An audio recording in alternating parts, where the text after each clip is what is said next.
Olá, tudo bom, gente?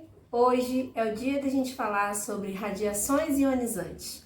A gente vai falar sobre isso para dar continuidade a toda a nossa estrutura de aula aí de vigilância sanitária e dando enfoque para a vigilância sanitária. Primeiro, eu gostaria de esclarecer algumas coisinhas para a gente poder se entender melhor, como é que vai ser o andamento dessa aula. Essa aula vai ser um pouquinho mais curta do que as aulas anteriores, justamente porque a gente vai dar dois tempos, são duas aulas. A gente vai falar sobre radiação ionizantes, logo depois eu preciso que vocês assistam também o vídeo falando sobre hemoderivados, hemocomponentes, que fazem parte do mesmo bloco da aula de hoje, ok? Então, como eu falei para vocês, hoje a gente vai falar sobre radiações ionizantes. Primeiro ponto bastante importante que as radiações ionizantes trazem pra gente é o que é radiação. Galera, vamos dar uma pensadinha sobre isso, o que é a radiação, da onde a radiação vem, o que acontece, como é que a gente usa, quem controla, quem vigia, quem faz o que dentro da vigilância sanitária, por que eu tô falando de radiações ionizantes dentro da vigilância sanitária, sendo que vocês já viram esse assunto em vigilância ambiental. Então, assim, a gente está dando uma complementação sobre isso justamente para a gente poder fazer a coisa acontecer aqui, dar uma costura, um recorte sobre isso, beleza? O que é radiação? A radiação ela pode ser definida como uma propagação de energia em formas de ondas eletromagnéticas ou partículas. Vários materiais radioativos estão disponíveis na natureza. Dominamos e começamos a usar as radiações ionizantes em 1895. Com o desenvolvimento tecnológico, chegamos ao estágio atual, em que a energia atômica é aplicada nos mais diversos setores da economia e da ciência. Bom, gente, de onde que eu tirei esse conceito? Esse conceito ele saiu de uma cartilha que eu vou mostrar para vocês agora também. Essa cartilha ela é feita pelo CNES e pelo CNEM, tanto CNEM, tantos siglas, pelo CNEM, que é o Conselho Nacional de Energia Eletronuclear no Brasil, e ele vai fazer esse conceito, ele deixou isso daí direitinho, o CNEM deixou isso certinho, junto com a parte mesmo que traz a certificação e algumas coisas falando sobre segurança do trabalho, que é também uma matéria que vocês vão ver um pouquinho mais lá na frente, falando sobre o que é isso, como é que a gente trabalha com isso. Bom, dentro das nossas radiações, o que a gente da vigilância sanitária a gente preza mesmo é quando ela se manifesta em elementos instáveis, ok? Na natureza, e elas emitem partículas ou ondas eletromagnéticas que afetam determinadas composições, corpos e trazem pra gente alguns malefícios, ok? Para isso eu preciso entender direitinho o que é essa radiação de uma maneira mais didática. Trouxe para vocês aqui bem didática para lembrar lá o ensino médio, onde a gente falou com isso, como se eu tivesse dado aula para vocês. Bom, mas onde vocês viram isso lá em física, bem provável, o professor de física do 9º ano ou da nossa antiga 8ª série, falou sobre isso. E o pessoal também do ensino médio do 2º ano, ou falou sobre o ensino 2º grau, na minha época era 2º grau. Então, falou sobre isso com vocês em física. E aí eu tô demonstrando para vocês aqui um esqueminha. As ondas eletromagnéticas, a radiação, ela tem uma fonte, uma origem da energia solar. Uma delas é a fonte da energia solar.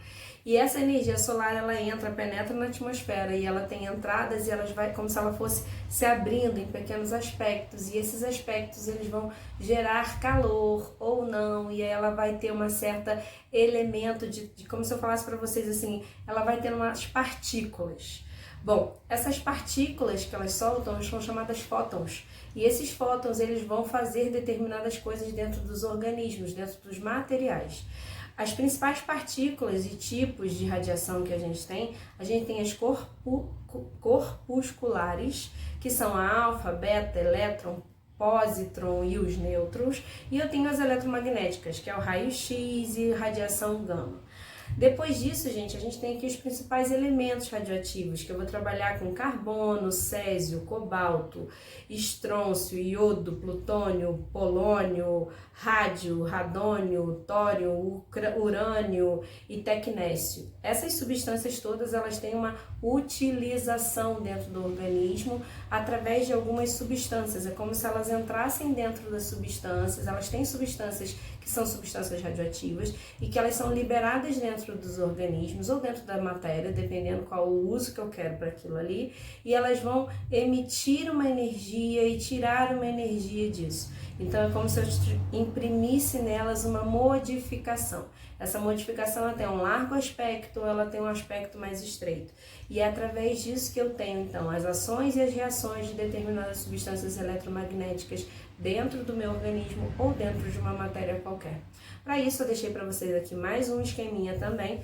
Hoje é a aula dos esquemas, né? A aula não é muito importante, é a aula dos esquemas. Então vários esqueminhas para a gente poder entender. Esse esqueminha aqui é até bem bonitinho, bem elaborado, deu um trabalhinho ali para elaborar, que é o esqueminha do raio-x, que é famoso, onde a gente tira as radiografias e como é que isso funciona. Vocês estão vendo que eu tenho um campo emissor, onde eu tenho a emissão desse meu raio-x, e é onde eu tenho ali, através a transformação desse meu raio-x para fazer o que ele quer. Qual é a função do raio-x? Ele tem que entrar em partículas moles e ser contido pelas partículas duras. No caso, ele tem que penetrar pelos músculos e pelas partes líquidas do meu corpo, membranas e etc, pele e tal, e ele tem que ser absorvido pelos ossos, e aí jogado dentro de uma chapa, que a gente antigamente, o vô da gente, meu avô falava muito, vou tirar uma chapa.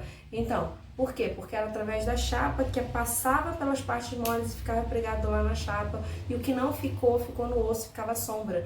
Então é por isso que eu consigo ver o que está acontecendo no meu osso, faz como se fosse um negativo do meu osso. Esse negativo do meu osso, esse raio-x que foi penetrado, ou seja, que foi absorvido pelo meu osso, a gente fala dentro da ciência médica ele fica lá dentro até um determinado período, a gente chama isso de decaimento radiativo.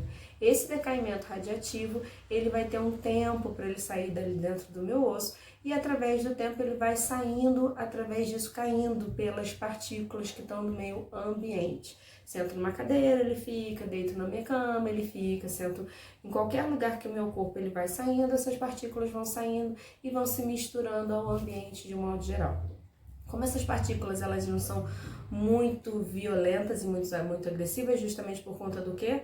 Do seu aspecto, que é o que eu vou colocar para vocês aqui também, que é o aspecto eletromagnético, que faz essa medida desse aspecto, até onde ele é muito agressivo, pouco agressivo. Isso eu também trabalho através das substâncias que eu garanto que é o que aqui entre nós, alguém já ouviu falar sobre aqueles exames que a gente vai fazer, que a gente toma contraste, e esses contrastes eu tenho substâncias eletromagnéticas que elas também são radioativas e que elas fazem com que elas fiquem presas em determinados nódulos ou no osso ou onde ela vai ser grudada ali. Eu preciso de um tempo de decaimento radioativo para isso sair do meu organismo.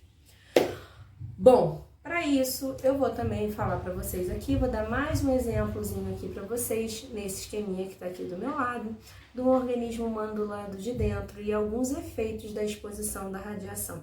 Eu coloco para vocês aqui alguns efeitos da tireoide, eu coloco aqui alguns efeitos da hemácia, os efeitos no pulmão, os efeitos no estômago, os efeitos no intestino delgado e os efeitos na medula óssea. E aí cada uma das ações, o iodo que eu tenho, que é uma das substâncias eletromagnéticas e radioativas bastante utilizadas nas substâncias de contraste, que eu falei para vocês há 2 minutinhos atrás, elas acabam agindo dentro desses organismos dependendo da quantidade, dependendo do tempo de exposição a eles. E aí eu tenho na tireoide, por exemplo, uma meia-vida de 8 dias, ela demora 8 dias de decaimento radioativo. Eu tenho nas hemácias uma baixa contagem de plaquetas, que eu tenho um tempo menor, não está no esqueminha, mas é um tempo que varia entre 3 a 5 dias. Eu tenho nos pulmões um tempinho um pouquinho maior, entre 2 a 3 semanas. Eu tenho no estômago um tempinho ainda maior, por conta das substâncias que tem dentro do meu estômago. E isso vai variando de órgão para órgão, até um tempo ainda maior na minha medula óssea, através disso, para demorar ainda mais tempo para meu decaimento radioativo. Ok, isso depende muito também da dosagem, e isso também depende muito também da substância daquela pessoa, de pessoa para pessoa, porque somos seres, graças a Deus, únicos e individuais, então reagimos de maneiras diferentes a determinadas substâncias, por isso que eu falo para vocês que é variando entre uma posição e outra. Ok? É importante então a gente trazer para a aula de hoje que a radiação ionizante ela é utilizada na área da saúde, gente, para fazer radiografias de imagem, para fazer radiografias de imagem médica, permite ver os órgãos internos, fazer um diagnóstico do paciente, que é o que a nossa amiga aqui veio ajudar pra gente para falar, que está dentro da cartilha. E também, além disso, as fontes radioativas, elas também são aplicadas em procedimentos como radioterapia, em tratamento de células com defeito, elas vão combatendo as células com defeito, elas também são na medicina nuclear técnicas importantes para combate das doenças como o câncer também. Ou seja, muito importante, o mais importante, né? Mas é muito importante a gente poder ter em mente aonde ela está dentro da gente, aonde vocês têm que ter um olhar dentro da comunidade, não é da comunidade, mas do território que vocês atuam, para saber aonde isso está, o que está acontecendo, quantas vezes a pessoa faz exame, se a pessoa naquele território tem ou não uma determinada doença, se ela tem, e trabalhar com isso de uma maneira mais usual e mais comum mesmo, trabalhar com isso e verificar esse tipo de coisa, ok?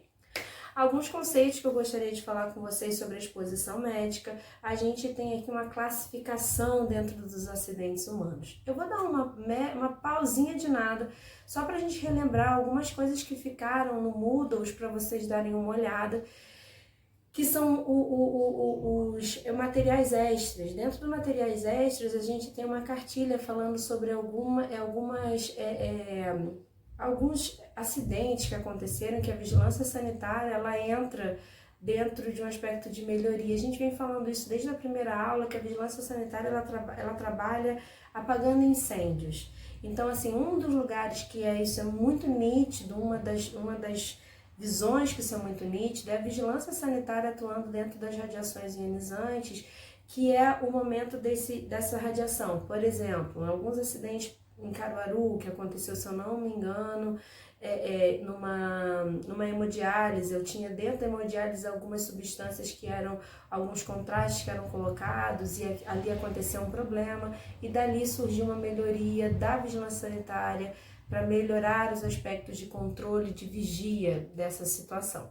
E aí a gente começa a ver a classificação dos acidentes. As classificações dos acidentes envolvendo os acidentes em seres humanos, eu tenho radiações externas, que são as radioexposições, que é de corpo inteiro ou parcial do corpo, ou localizada numa determinada área. Eu tenho a contaminação de radiocontaminação, que seriam as externas de superfície e as internas de inalação, ingestão, injeção, absorção pela pele ou por ferimentos. E eu tenho ainda um combinado. Esse combinado é um misto da exposição para a contaminação. Então, assim, eu tenho essas duas questões trabalhando dentro das radiações ionizantes. Os tipos de acidente de radiação ionizante também acho que é importante a gente falar. Eu tenho a exposição de corpo inteiro no setor de radiologia e nos radiodiagnósticos, utilizando raios X e raios gama. E eu tenho a de exposição localizada nos setores também de radioterapia e radiodiagnósticos. E aí a gente vai trabalhar com maior amplo aspecto dos tipos de raio, que é o X, o gama e o beta. Beleza? Às vezes, gente, parece que a gente está falando assim, muito técnico, X, beta, gama, mas é só para a gente poder entender isso, trabalhar com a cabecinha da gente, ficar uma coisa mais usual pra gente, ok? Gostaria de formar técnicos em radiologia. Quem tem interesse sobre isso, quem tem vontade de se especializar ainda mais, busque, é um assunto super interessante e é um mercado bastante interessante também. Além disso, eu tenho algumas situações com as radiações externas, né, com a contaminação externa, através da severidade desse dano biológico. Então, assim, o dano biológico ele depende de alguns fatores. Os fatores são as doses absorvidas, qual tecido que está sendo absorvido aquilo, que tipo de sensibilidade aquele tecido tem e qual é o amplo aspecto dentro daquele tecido. A taxa de dose, ou seja, quanto foi, qual é a severidade, eu tenho como fazer um cálculo sobre isso e fazer como se fosse maior risco e menos risco. E a energia, o tipo de radiação. E aí eu vou ter que ter, se eu tenho partículas de maior poder de ionização ou menor poder de radiação, que volta aquela tabelinha lá antiga que eu coloquei para vocês lá, quais eram os mais comuns, e aí a gente trabalha com isso também, ok? É bastante interessante a gente ver que a gente vai trabalhar com grandezas dosimétricas. Essas grandezas dosimétricas eu tenho o tipo de dose absorvida, eu tenho o kerma, que é o que aquilo ali vai acontecer dentro de mim, medido mesmo, calculado, e eu tenho ali a exposição, que tipo de exposição, quanto tempo, e aí a gente vai trabalhar em cima disso, ok? Além disso, tem alguns acidentes radiológicos que são radioativos por radiação, que são caracterizados por campo de intensidade. A gente já falou, eu acabo me repetindo um pouco, tá, gente? Mas eu preciso saber sobre o tipo de controle que eu tenho, que tipo de não controle que eu tenho também. Isso é bastante importante, traz pra gente um envolvimento de danos e de qual é, como se eu falasse pra vocês assim, que tipo de impacto isso causa no meu SUS. Então, assim, né, qual é o impacto que isso causa, as quantidades de pessoas que causam esse impacto e, por isso, a importância do controle sobre essa situação e sobre esse controle maior dentro da minha população e dentro do foco, da onde está saindo, da onde não está saindo, que tipo de coisas acontecem. Bom, a gente aqui não veio falar somente sobre essa parte de medicina, porque acaba que não é só o uso médico, mas eu também tenho as usinas eletronucleares que dão alguns problemas e tem alguns acidentes. Eu tenho ali onde eu tenho na indústria, eu trabalho com indústria, com produtos ionizantes também, e a vigilância sanitária está compreendendo tudo isso. É muito importante a gente, vou de novo entrar quem é o nosso parceiro aqui dentro das radiações ionizantes. A gente tem o CNEM, que é a Comissão Nacional de Energia Nuclear. O CNEM é uma autarquia federal e ele também vai trabalhar desde 1900, foi criado em 1956 e ele está vinculado ao Ministério da Ciência e Tecnologia. É um órgão superior de planejamento, orientação e supervisão e fiscalização dentro dessa área. Ou seja, nosso grande parceiro é o CNEM dentro desse momento. Ele estabelece normas, ele vai dar também o desenvolvimento de pesquisa e da utilização dessas técnicas nucleares para a melhoria benefício, né, na verdade, os benefícios da sociedade, ok? A gente também tem um programa nuclear brasileiro que está em crescimento, com perspectiva de ampliação da energia nuclear, da obtenção da energia nuclear dentro da medicina, dentro da indústria, da pesquisa, da agricultura. A gente também vai trabalhar, também tem uma vislumbra isso dentro do país com a geração de energia através das usinas eletronucleares, como acontece em outros países, e esse desenvolvimento bem claramente com a construção de Angra 3, que já foi iniciada há um tempo atrás, e outras usinas dentro dessa mesma visão de energia eletronuclear no Brasil em desenvolvimento, ok?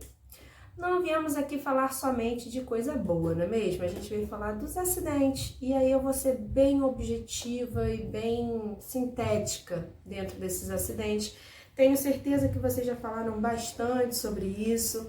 Quando vocês falaram em vigilância ambiental, eu acredito que vocês devem ter trabalhado com isso também bastante detalhadamente, porque é um assunto que a vigilância ambiental trabalha muito, mas a vigilância sanitária também entra dentro disso, fazendo a promoção da saúde do ser humano, o ambiente, ser humano, a vigilância sanitária também está dentro desse aspecto.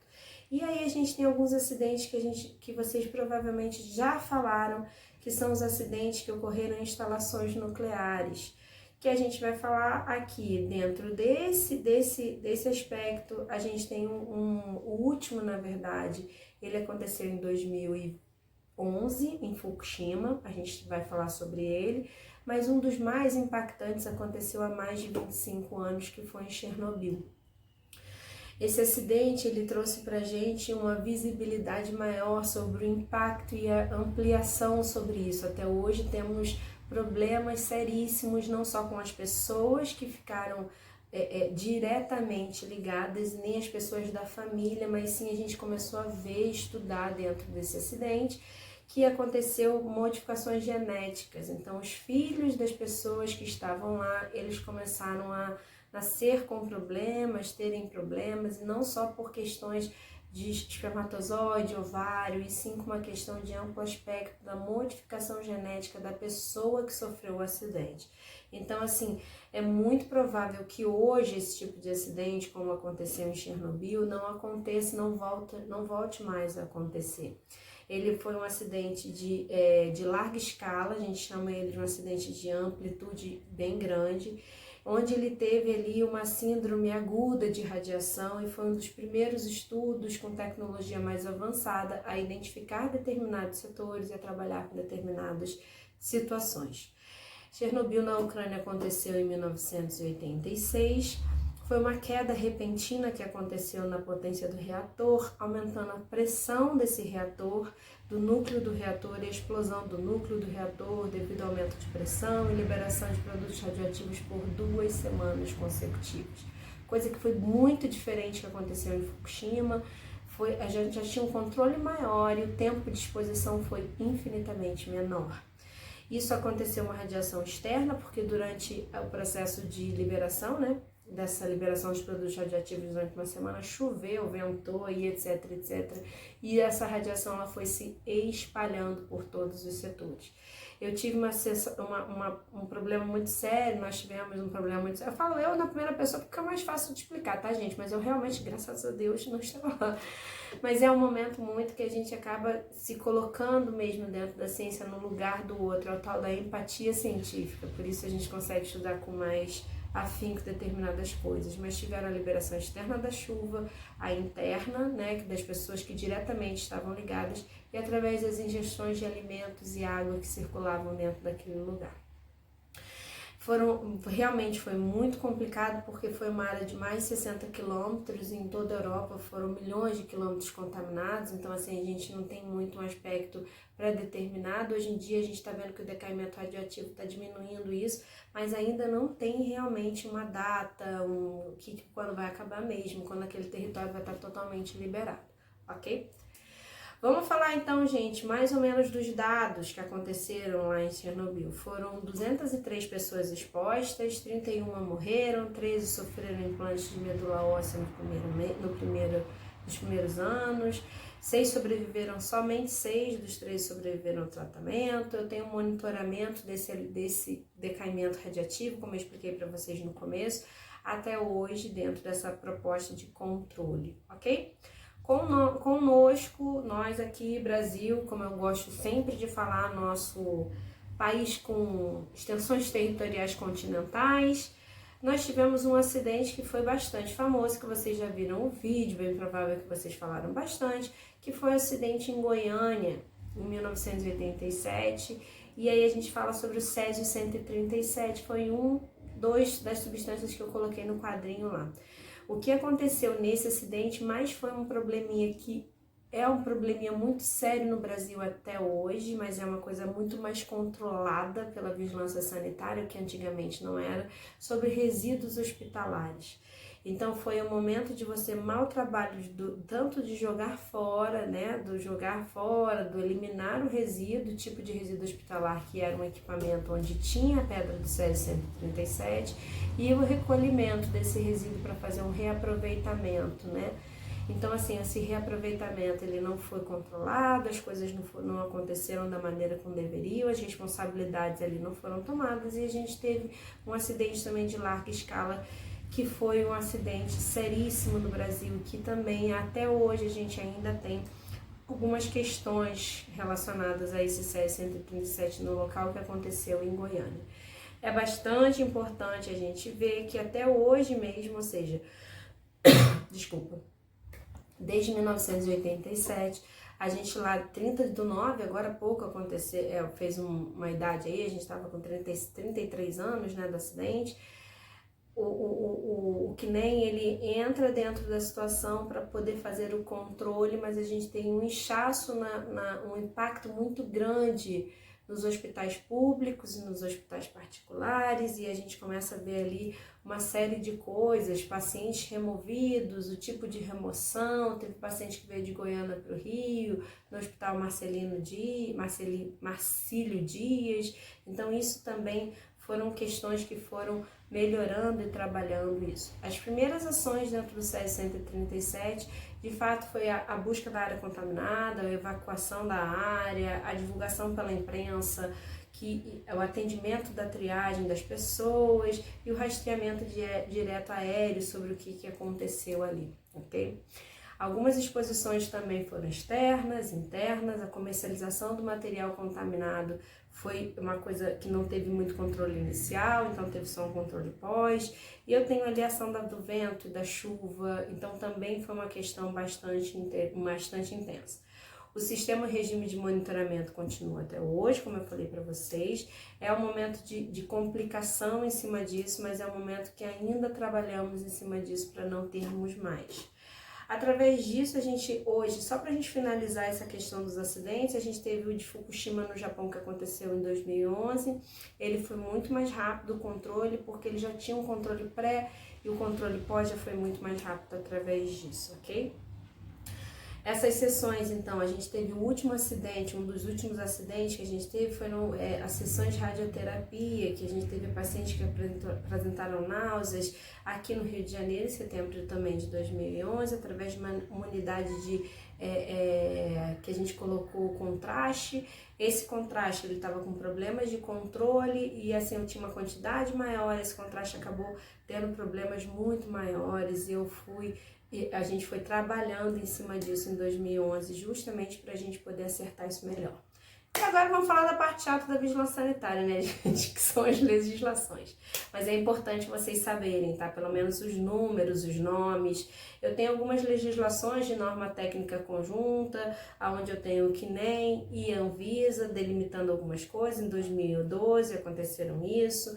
Eu tenho aqui algumas RDCs, que eu tenho a RDC de 2006, que ainda é vigente, eu tenho algumas alterações dentro dessa RDC, a RDC número 20 de fevereiro de 2006, e eu tenho normas técnicas do CNEM. Essas normas técnicas, só para vocês poderem saber, eu tenho a NN 3.01, a NN 3.02, a NN 3.06, onde eu vou trabalhar com as diretrizes das radioproteções, das seguranças de serviços de radioterapia e das diretrizes falando sobre as exposições das radiológicas, até onde eu vou ter exposição ou não. Esse regulamento da RDC 2020, ele regulamenta o funcionamento dos serviços de saúde de radioterapia. Eu também tenho a portaria de 453, de 1º de junho de 98, que também dá um regulamento técnico, estabelece algumas proteções radiológicas, expõe alguma coisa, linkando ao CNEM, e aí o CNEM trabalha com isso de uma maneira mais expositiva. Bom, gente, tentei esse objetivo, estamos aqui em 27 minutos, espero que vocês tenham entendido. Qualquer coisa, a gente vai estar junto daqui a pouco, tirando essas dúvidas. Um beijo, até mais tarde.